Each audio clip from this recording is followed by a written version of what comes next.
तो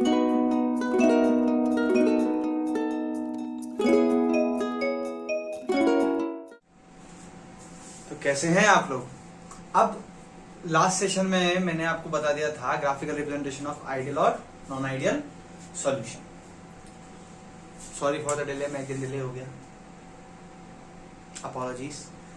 हम आज से शुरू करने वाले हमारे कैप्सूल कोर्स का ही सेकंड लेक्चर सॉल्यूशन का। आज हम इसको कंप्लीट भी कर देंगे। तो आज का जो हमारा टॉपिक है बच्चों, दैट इज एजियोट्रॉप्स।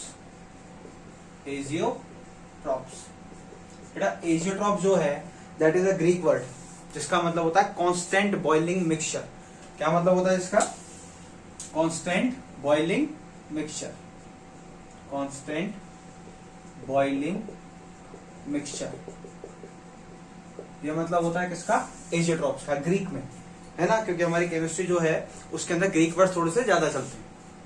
अच्छी बात है, सर चलते होंगे, हमें तो उसका मतलब समझ। जैसे मतलब सर कांस्टेंट बॉइलिंग मिक्सचर का मतलब क्या है? हाँ, जैसे ही मैंने एक सॉल्यूट को एक सॉल्वेंट में मिलाया, जैसे ही मैंने एक सॉल्यूट को एक सॉल्वेंट में मिला दिया, तो अब किसी भी तरीके के मेथड से मैं सॉल्यूट और सॉल्वेंट को अलग अलग नहीं कर सकता हूं। जैसे फॉर एग्जांपल मैं आपको कह दूं अल्कोहल और वाटर। क्या कह दूं? अल्कोहल और वाटर।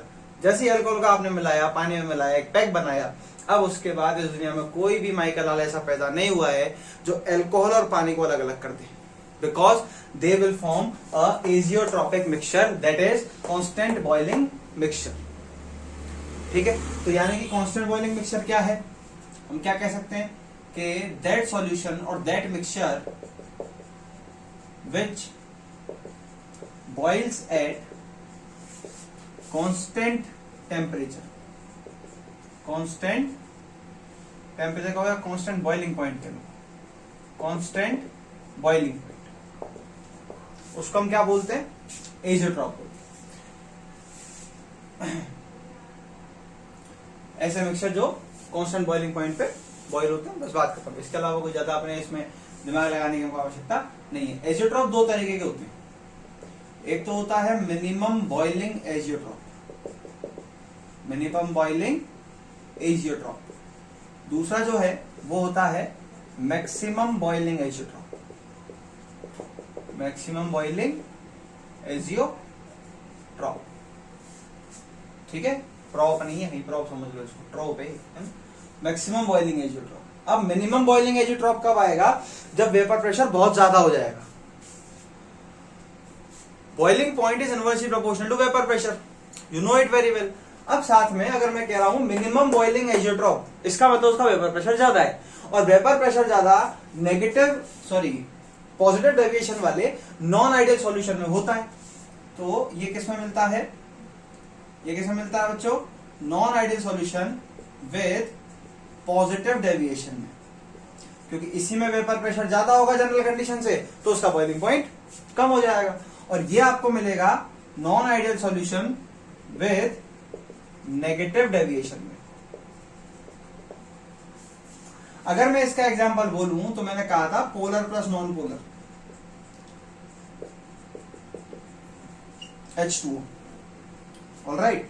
और इसका अगर मैं बोलूं तो HNO3 प्लस H2O। ये इसकी जब हम बात करते हैं तो इसका परसेंटेज यहां पर हम मानते हैं, जब एजियोट्रॉपिक मिक्सचर बन रहा होता है, ये तो होता है 96% बाय मास और ये होता है 4% बाय मास। सिमिलरली ये होता है आपका 68% बाय मास और ये होता है 32% बाय मास। ये जो ओवरऑल मिक्सचर है ये बॉईल हो जाता है आपका 78.15 डिग्री सेल्सियस पर। इस तरीके का एजियोट्रॉपिक मिक्सचर बनते ही इसका जो बॉइलिंग पॉइंट है जो बताया गया है वो बताया गया है 78.15 डिग्री सेल्सियस। ठीक है बच्चों, और इसका जो बॉइलिंग पॉइंट बताया गया है वो बताया गया है लगभग 101.6 डिग्री सेल्सियस के आसपास, ऑलमोस्ट इसी के आसपास होता है। यानी कि मैक्सिमम से भी ज्यादा, यानी कि मैक्सिमम से भी नहीं, सॉरी ये थोड़ा सा सही कर लेना बेटा, 120.8 डिग्री सेल्सियस, मैक्सिमम से भी ज्यादा, और यहां पर मिनिमम से भी कम, मिनिमम से भी कम, तब तो क्या बोलेंगे? Minimum boiling azeotrope. और यहां क्या है? Maximum boiling azeotrope. ठीक है, अब बात करता हूं मैं इनके कर्व्स की। तो आपको कर्व बड़े अच्छे से पता होने चाहिए इनके दोनों के। मैं तो हालांकि फिलहाल छोटा सा कर्व बनाऊंगा, कोई ज्यादा बड़ा बनाने का मेरे कोई औचित्य नहीं है इसमें, ना ही आपसे कोई पूछ रहा है, लेकिन फिर भी हमें नॉलेज होनी चाहिए हर चीज की। यहाँ पर क्या जा रहा है हमारा वेपर प्रेशर, यहाँ पर हमारा क्या जा रहा है मोल फ्रैक्शन, यहाँ पर हमारा क्या जा रहा है वेपर प्रेशर, यहाँ पर क्या जा रहा है हमारा मोल फ्रैक्शन। अब अगर मैं बात करूं maximum boiling azeotrope, minimum boiling azeotrope, अगर मिनिमम बॉइलिंग का बात कर रहा हूं बेटा, तो वेपर प्रेशर कम होना चाहिए। वेपर प्रेशर क्या होना चाहिए? कम। यानी कि यहां है मान लो P0 है, यहां है मान लो P0 भी, तो वेपर प्रेशर कम होना चाहिए ना इस लाइन से। इसका मतलब ये कुछ इस तरीके का होता है, ये इस पॉइंट पर एजियोट्रॉप मिलेगा आपको, ठीक है, क्योंकि ये लाइन आपकी कौन सी है, ओरिजिनल वेपर प्रेशर की है, उससे नीचे आ गया तो आपको मिल गया मिनिमम बॉइलिंग एजियोट्रॉप, सॉरी ये वाला जो ग्राफ है ये कर्व है आपका maximum boiling azeotrope, maximum boiling azeotrope का, मैक्सिमम बॉइलिंग एजियोट्रॉप का, sorry for that. Maximum boiling azeotrope क्यों है? क्योंकि यहां पर वेपर प्रेशर जो है वो कम है, ओरिजिनल से कम होगा तो नेगेटिव डेविएशन शो होगा। वहीं अगर मैं इसकी बात करूंगा तो ये है P0A और ये है P0B,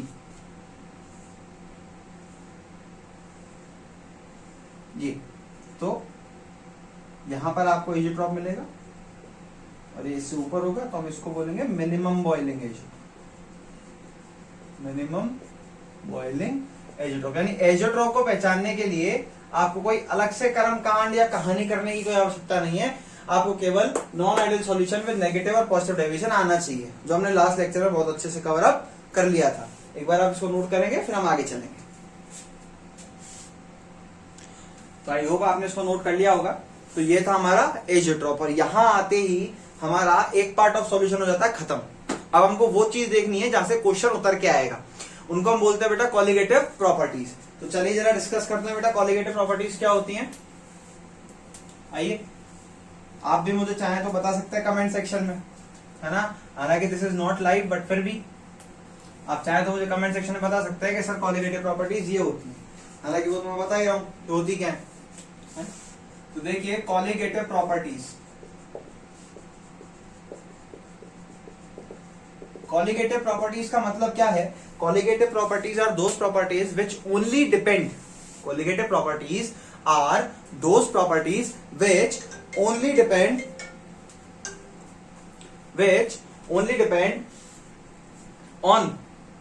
on number of solute particles only, number of solute particles only, known as colligative property, जो कि केवल और केवल किस पर डिपेंड करे?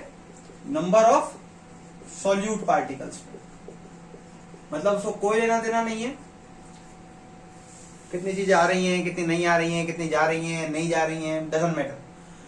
उसको मतलब है केवल नंबर कितने हैं सॉल्यूट पार्टिकल के। जैसे फॉर एग्जांपल, अब इसके साथ ही देखो कई बार अपने जब रेगुलर स्टडीज में पढ़ा होगा बेटा, तो हमने वांट ऑफ फैक्टर को बाद में पढ़ा होगा, यहां हम साथ में पढ़ेंगे क्योंकि अलग अलग से डेरिवेशन तो हमको करनी नहीं है, हमको फॉर्मूला पता होना चाहिए, फॉर्मूला को अप्लाई करना हमको आना चाहिए।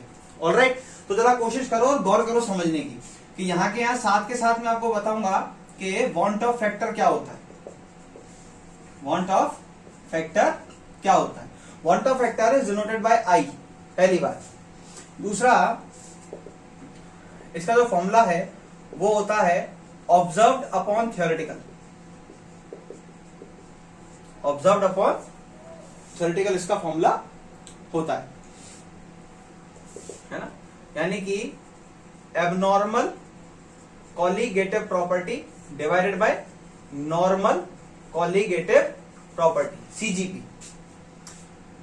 ऑलराइट, ये एक छोटा सा फॉर्मूला होता है और अगर हम इस आई को सब जगह प्लेस कर देते हैं तो हमारा काम आसानी से हो जाता है। तो देयर आर 4 कॉलिगेटिव प्रॉपर्टीज, आपको जानकारी होनी चाहिए इस चीज के बारे में। तो पहली कॉलिगेटिव प्रॉपर्टी क्या होती है बेटा? RLVP, that is relative lowering in vapour pressure, relative lowering in vapour pressure. Formula क्या होता है इसका? P0 minus PS upon P0 is equals to WA upon MA multiply by mb upon wv, ये formula होता है इसका। लेकिन ये फॉर्मूला केवल कब एप्लीकेबल है वो भी ध्यान रखो, this formula is only applicable for very dilute solution. तो मेरी मानो तो इसको तो भले तुम याद ही मत रखो, क्योंकि it is not compulsory always कि आपको वेरी डाइल्यूट सॉल्यूशन ही दिया जाए। वेरी डाइल्यूट का मतलब है कि आपके पास एक मोल, तो क्या है, एक मोल तो मान लो आपके पास सॉल्वेंट है, और जो सॉल्यूट की क्वांटिटी है बच्चों वो है आपके पास मान लो 0.00001 मोल, मतलब कि उससे कंपेरिजन में बिल्कुल नेग्लिजिबल हो गई है वो। तो ऐसे सॉल्यूशंस को हम क्या बोलते हैं, वेरी डाइल्यूट सॉल्यूशन बोलते हैं। अगर मैं बोलूं कि for numerical purpose,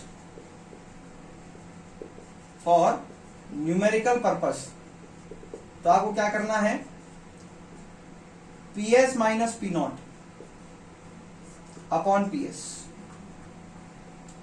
sorry PS minus P not upon PS, अरे बात तो वही है, पी नॉट माइनस PS है ना, P not minus PS upon PS, total vapour pressure of solution is equals to WA upon MA multiply by MB upon WB। तो ये आपका होगा वेरी डाइल्यूट सॉल्यूशंस के लिए। वेयर ऑलवेज रिमेंबर के this WA and MA, तो here A is solute, A is what, solute, and B is solvent. B क्या है बच्चों, सॉल्वेंट। अब ये फॉर्मूला आप कहीं भी इस्तेमाल कर सकते हो, ये फॉर्मूला आप कहीं भी इस्तेमाल कर सकते हो, ये फॉर्मूला है जो आपको न्यूमेरिकल्स में काम में लेना है। अच्छा सर फिर इस आई का रोल क्या रहा है इसके अंदर, तो गौर करो इस आई का रोल इसके अंदर क्या आएगा। ये आई का रोल हम इसमें जरा थोड़ा सा काउंट करेंगे, इस तरीके से करेंगे कि with want Hoff factor, with want Hoff factor, want Hoff factor के हिसाब से हम क्या बोल सकते हैं, गौर करना कि delta P upon P not, delta P upon P not will be is equals to I n of solute, यानी number of moles of solute, divided by I n of solute plus n of solvent. And you know very well that this is the formula of mole fraction of solute. You should know this, है ना, you should know this that this is the formula of mole fraction of solute. तो हम इस तरीके से I का इस्तेमाल कर सकते हैं। आई की कैलकुलेशन कैसे करता है वो मैं एक बार सिखाता हूं आपको, एक बार इसको नोट कीजिएगा।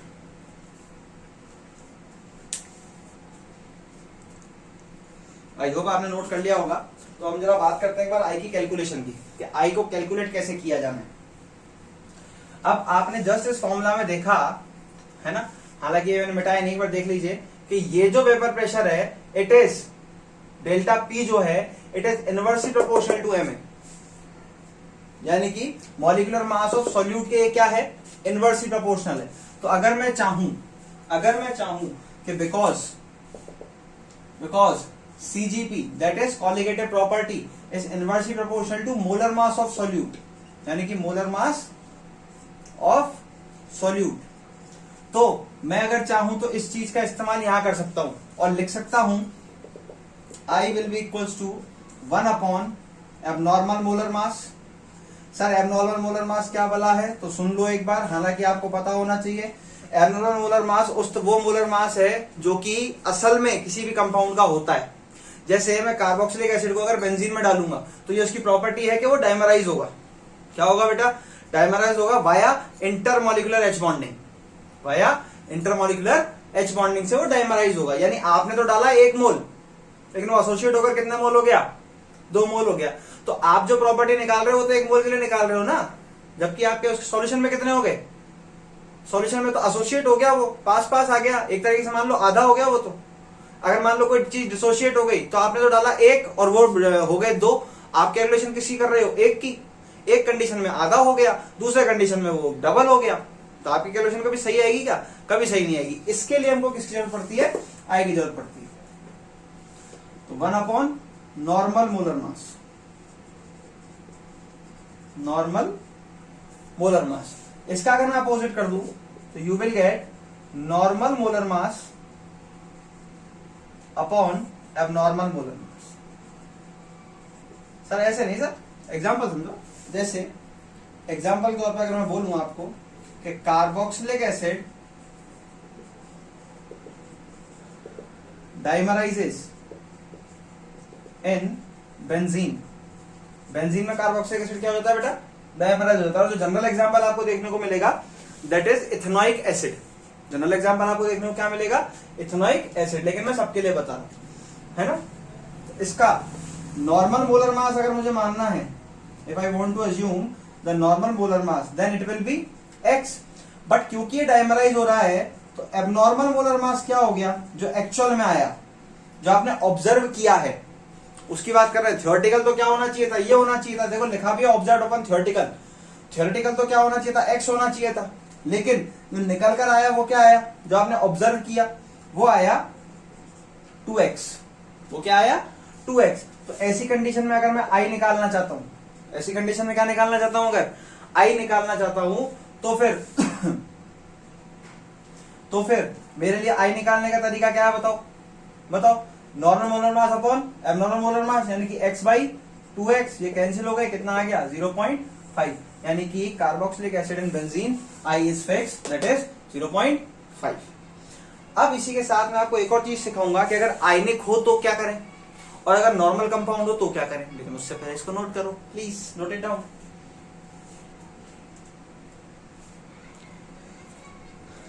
आई होप आपने इसको नोट किया होगा। अभी हमारा टॉपिक चल रहा है RLBP और उसके साथ में वांट ऑफ फैक्टर, क्योंकि वांट ऑफ फैक्टर सीखना बहुत जरूरी है। आगे के 3 फॉर्मूले तो बहुत ही सिंपल हैं। आगे के 3 फॉर्मूले तो बहुत ही सिंपल है हमारे लिए एकदम। तो फॉर आयनिक कंपाउंड्स के लिए I की वैल्यू जो होती है वो होती है number of total ions present in the compound. जैसे फॉर एग्जाम्पल अगर हम कहें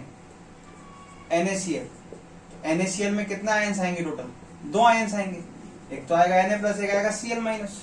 तो डायरेक्टली आप इसका I कितना बोल सकते हो? 2 बोल सकते हो। मान लो मैं आपको कह दूं Al2SO4 होल थ्राइस। आपको दिख रहा है कि इसके अंदर 2 Al प्लस है और 3 SO4 माइनस 2 है। टोटल आयंस कितने हैं? 5। I is equals to 5। ऐसे मान लो मैं आपको कह दूं Mg3PO4 होल ट्वाइस, तो आप सीधा बोल दोगे भैया 3 तो Mg प्लस है इसके अंदर और Mg प्लस 2 है और 2 जो है वो PO4 माइनस 3 है। टोटल आयंस फिर से कितने बेटा? 5। तो I की वैल्यू भी कितनी? 5। मान लो मैं आपको कह दूं KCl, तो आप कह दोगे सर एक K प्लस है और एक Cl माइनस है, तो I की वैल्यू कितनी? 2। बताओ, आयनिक कंपाउंड्स का निकालना I बहुत आसान है, इसमें कोई भी समस्या नहीं है। एक बार नोट करो, मुझे इसको रब करना पड़ेगा।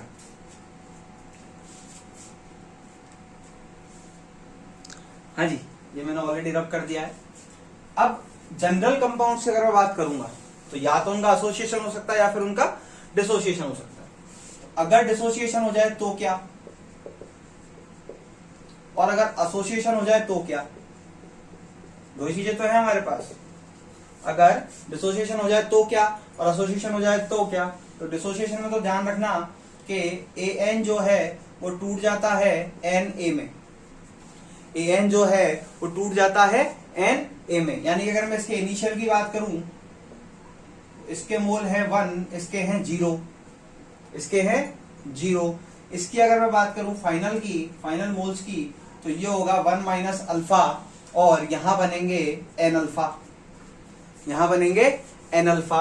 अब अगर मैं इस कंडीशन में टोटल मोल्स की बात करूं तो मेरे पास ये आएगा 1 minus alpha plus N alpha. Alpha को कॉमन निकाल लूंगा 1 प्लस अल्फा, तो मैं लिख सकता हूं N minus 1 plus alpha N minus 1 लिख सकता हूं आराम से, मुझे इसमें कोई भी दिक्कत नहीं। जब मेरे को I निकालना होता है तो I में कैसे निकालूंगा? गौर करना मेरी बात पे। I में कैसे निकालूंगा? I ये चीज तो लिख दूंगा ऊपर, क्योंकि ये क्या है मेरी? ऑब्जर्व्ड है। ये तो मैंने ऑब्जर्व करी है तो कितनी लिख दी मैंने। थ्योरेटिकल आई की वैल्यू हमेशा 1 होती है। तो अगर आप आई की वैल्यू किसी फॉर्मूला में 1 रखते देखते होगे ना बेटा, तो वही फॉर्मूला आ जाता है जो आपने कभी डेराइव किया था, वही फॉर्मूला आ जाता है जो हमने कभी डेराइव किया था। ऑलराइट, तो यहां से आप अल्फा को अलग कर लो, यहां से डिग्री ऑफ डिसोसिएशन निकलेगी बेटा। क्या निकलेगी यहां से? Degree of dissociation. तो आपने लिख दिया साहब, बोले ठीक है कोई दिक्कत नहीं है, अल्फा को अलग करना था, i minus 1 upon n minus 1, ये लो साहब, इसे कहा जाता है डिग्री ऑफ डिसोसिएशन। यहाँ पे n क्या है वो आप जानते हो, i कैसे निकालना है वो आप सीख गए, यहाँ से डायरेक्टली निकाल सकते हो, उसमें कोई भी समस्या नहीं है। i को निकालना हो, अगर मान लो ऐसे नहीं निकाल पा रहे हो, इससे नहीं निकाल पा रहे हो, तो normal molar mass upon abnormal molar mass, सीधा आपके पास फॉर्मूला है। क्योंकि वो आपको कहेगा कि डाइमराइज हो गया, या पहले से आधा रह गया, या पहले से इतना हो गया, तो आप डायरेक्टली आई निकाल सकते हो, उसमें कोई भी समस्या नहीं है। अगर एसोसिएशन की बात करी जाए तो Na changes to An, Na changes to An, तो इनिशियल बात करोगे तो वही 1 और 0, फाइनल पे अगर बात करोगे तो 1 माइनस अल्फा, और यहां आ जाएगा अल्फा अपॉन n, जितना एसोसिएट हुआ है उसको अपॉन कर दो। टोटल निकालने जाओगे तो 1 minus alpha plus alpha upon n होना चाहिए, बिल्कुल होना चाहिए। यहां से अल्फा को कॉमन ले लेंगे तो 1 माइनस या plus alpha 1 upon n minus 1, सही है एकदम, बिल्कुल सर। तो i इज इक्वल टू मैं लिखूंगा 1 plus alpha 1 upon n minus 1। Alpha अगर मुझे निकालना है तो मैं क्या लिखूंगा बेटा, i minus 1 upon n minus 1। इसको मैं सॉल्व नहीं कर रहा हूं, ठीक है, इसको हम बोलते हैं degree of association. Degree of association आपके एनसीईआरटी के एग्जाम्पल नंबर आई थिंक, जहां तक मुझे ध्यान है 2.8 या 2.9 में है ना, उसने इस क्वेश्चन का इस्तेमाल, इस डिग्री का इस्तेमाल किया है, इस वाली का। क्योंकि उसने कहा कि जैसे ही आपने कार्बोक्सिलिक एसिड को, एक्चुअली वहां पर शायद बेंजोइक एसिड नहीं, एथेनोइक एसिड दिया हुआ है, एथेनोइक एसिड को आपने जैसे ही बेंजीन में मिलाया तो वो हो गया डाइमराइज। डाइमराइज हो गया मतलब वो ट्वाइस मोल लिए थे और वो हो गए A2, यानी यहां पर इसकी वैल्यू आ गई 2, तो अल्फा बाई 2। तो अल्फा पूछ रहा है वो आपसे एंड में, आई की वैल्यू मैंने बता दी कार्बोक्सिलिक एसिड के लिए 0.5, तो ये वैल्यू आप आराम से निकाल सकते हो, उसमें कोई भी समस्या नहीं है। क्लियर हो रही है मेरी बात? इस तरीके से तो आप एक बार इसको नोट कीजिए, फिर अपन आगे बढ़ते हैं अगले फॉर्मूलाज पे। अगले फॉर्मूलाज को देखते हुए फिर हम लोग इस चैप्टर को जयराम जी की करेंगे। तो ये जो पूरा है ये था हमारा आई का सेशन। आई क्या होता है, वांट ऑफ फैक्टर एक्चुअली में क्या काम आता है, क्या काम करता है, ठीक है। अब हमारा जो काम है वो है फटाफट से 3 कॉलिगेटिव प्रॉपर्टीज को और देखना, उनके फॉर्मूलाज को याद रखना बेसिकली, और किसी चीज को हमको याद रखने की जरूरत नहीं है, और हमारा ये चैप्टर कंप्लीट है। जहां जहां से क्वेश्चन पूछे जाते हैं वो सारी चीजें मैंने आपको बता दी है। क्वेश्चन पूछा कैसे जाता है, बस यही आपको मेन चीज ध्यान रखना। दूसरा, अभी आपने अपडेट में सुन ही लिया होगा क्या, कि एक तो हमारे जो क्वेश्चन आंसर जो सारे कैसे होंगे, ऑब्जेक्टिव होंगे, पहली बात डेमो ऐप पे होंगे, एक पे स्कूल में ही होंगे, OMR की जो चेकिंग है वो भी स्कूल में ही होगी, सारा काम हमारे स्कूल में होगा। ये सब कुछ ऐसी एक न्यूज जो है चल रही है ना, तो धीरे धीरे करके हम उस बारे में भी थोड़ी सी चर्चा कर लेंगे कि अगर MCQs की बात है तो फिर MCQs की अपने पास लंबी सारी शीट है, आराम से MCQs करेंगे, उसमें खूब सारे क्या समस्या है, कोई दिक्कत ही नहीं है, क्योंकि MCQ ही तो देना है। और शायद पेपर भी इस बार 1.5 घंटे का कर दिया है, पेपर भी शायद 1.5 घंटे का या 2 घंटे का कर दिया है। अभी पूरी न्यूज जो भी आएगी तो आपको बता दी जाएगी आराम से। ऑलराइट, तो फाइनली हमारे पास जो चीजें, तो यहाँ से यही चीजें निकल के आती हैं। अब क्योंकि आपको क्या बनाना है, ऑब्जेक्टिव क्वेश्चन बनाना है, तो ऑब्जेक्टिव क्वेश्चन के लिए इतनी सारी नॉलेज जरूरत नहीं, नॉलेज चाहिए, लेकिन आपको फिर अपने आप को कंसोलिडेट करना पड़ेगा कि हाँ इस जगह से क्वेश्चन निकलना है। तो इस पता होनी, जैसे मैंने आई की दोनों चीजें बताई, तो आपसे वो पूछ ले कि what will be the degree of association with respect to van't Hoff factor, तो आप ये वाला फॉर्मूला उसके अंदर खट से टिक कर देंगे, OMR में डार्क कर देंगे। इस तरीके के क्वेश्चन, क्योंकि अब ज्यादा इलेबोरेटिव तो आएंगे नहीं, और मान लो इलेबोरेटिव भी अगर आ भी गए तो आपको लिखना थोड़ी, आपको तो बस सॉल्यूशन बताना है उसका। समझ लो मेरी बात, बहुत बढ़िया। अब देखो सेकंड जो प्रॉपर्टी हमारी होती है that is elevation in boiling point, क्योंकि लोअरिंग वेपर प्रेशर में हुई है, वेपर प्रेशर कम हुआ है तो बॉइलिंग पॉइंट बढ़ जाएगा। डायरेक्ट याद रखना है, delta TB is equals to I dot KB dot M.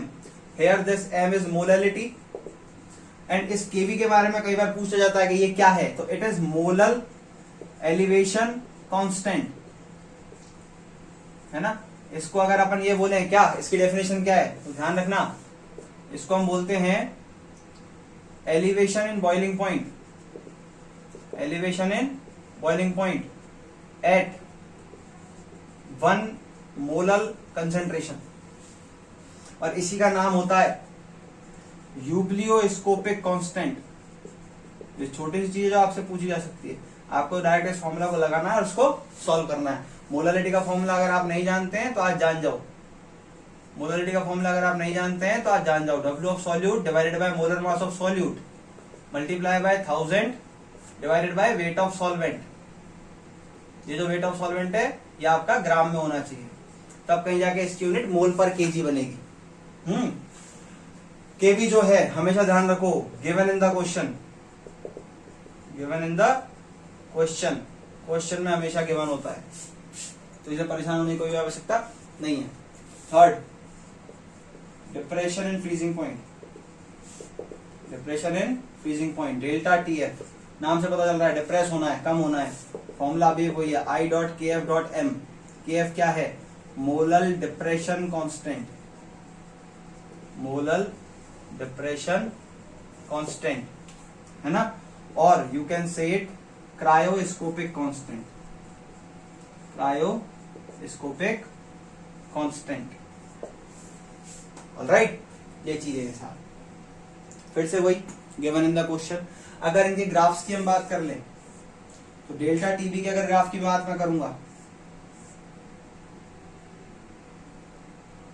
तो आप ऐसा मान के चलिए कि यहां है वेपर प्रेशर, यहां है आपका बॉइलिंग पॉइंट, ये जो ज्यादा वाला है ना, ये है आपका सॉल्यूशन, कम वाला है ये है आपका सॉल्वेंट। यानी कि मैं ऐसा कह सकता हूं कि ये तो है टीबी, ये है टी नॉट बी, ये जो गैप है ये है डेल्टा टीबी।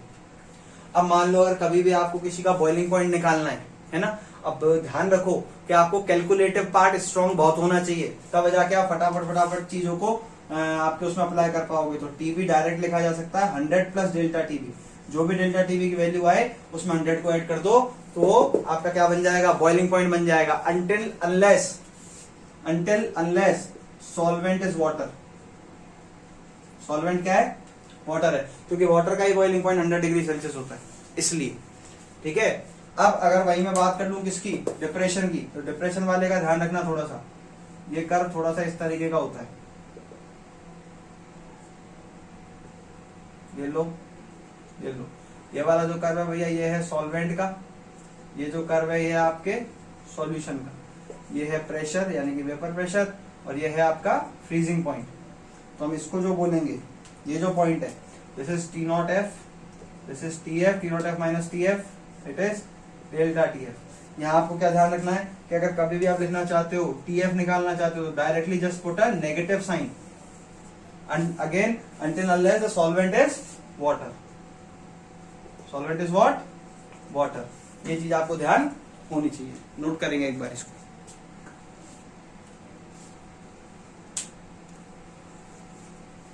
आई होप आपने नोट कर लिया होगा इसको, आपने इसको नोट कर लिया होगा। तो लास्ट और फाइनल जो हमारी प्रॉपर्टी है that is osmotic pressure, that is what बच्चों, ऑस्मोटिक प्रेशर। अब ऑस्मोटिक प्रेशर के बारे में आपको पता होना चाहिए कि जब कोई भी जो सॉल्वेंट है, कोई भी सॉल्वेंट है वो हायर कंसंट्रेशन से लोअर कंसंट्रेशन की तरफ जाए वाया सेल मेम्ब्रेन और सेमी परमेबल मेम्ब्रेन, है ना, तो हम उसको क्या कहते हैं, ऑस्मोसिस कहते हैं। और उस ऑस्मोसिस को प्रिवेंट करने के लिए जो प्रेशर अप्लाई होता है या उस पर जो लगाया जाता है ताकि ऑस्मोसिस का प्रोसेस रुक जाए, उसको ऑस्मोटिक प्रेशर कहा जाता है। हमसे कोई नहीं पूछ रहा था डिफाइन ऑस्मोसिस इस बार तो एटलीस्ट, तो और पूछ भी ले तो भैया उस फ्लो ऑफ सॉल्वेंट पार्टिकल्स को रोकने के लिए जो प्रेशर लगता है बाय द सॉल्वेंट साइड या by the pure solvent side, उसको हम क्या कहते हैं, ऑस्मोटिक प्रेशर कहते हैं। नंबर 4 आपका है भैया ऑस्मोटिक प्रेशर, जिसमें आपको ये पता होना चाहिए, इसको पाई से डिनोट करते हैं, इसका फॉर्मूला होता है pi is equals to ICRT. हाँ, आईसीआरटी है ना, यानी कि अगर मान लो कहीं पर पाई ए और पाई बी दो कंपोनेंट्स हैं आपके पास, ए और बी। तो अगर पाई ए लिखूंगा तो मैं लिखूंगा i A C A R T, and pi B अगर मैं लिखूंगा तो मैं लिखूंगा i B C B R T. Alright, अब आपके पास तीन तरीके के सॉल्यूशन होते हैं, हाइपोटोनिक, हाइपरटोनिक और आइसोटोनिक। तो हाइपो और हाइपर का क्या मतलब है वो ध्यान रखो हमेशा। Hypotonic, hypertonic and isotonic.